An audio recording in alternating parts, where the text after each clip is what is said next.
खुशवंत साहेब आए। हे भंडार माते लासी गुरु खुशवंत साहेब आए। बालक दास के मोती महल बालक दास के मोती महल जन्म धर के आए। हे भंडार माते लासी गुरु खुशवंत साहेब आए। हे भंडार माते लासी गुरु खुशवंत साहेब आए।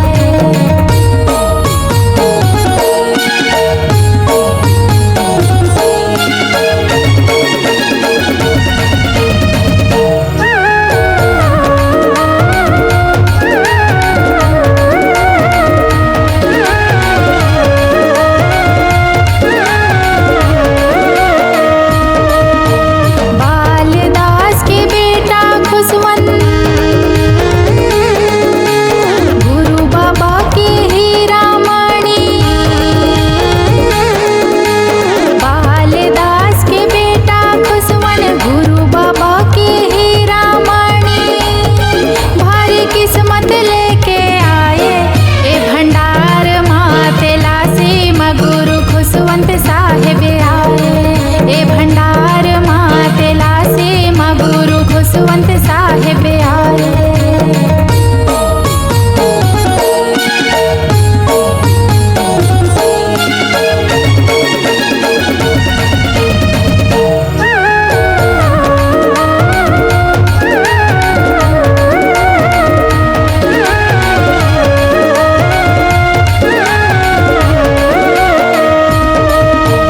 जगह जगह सत खंभा गड़ाए,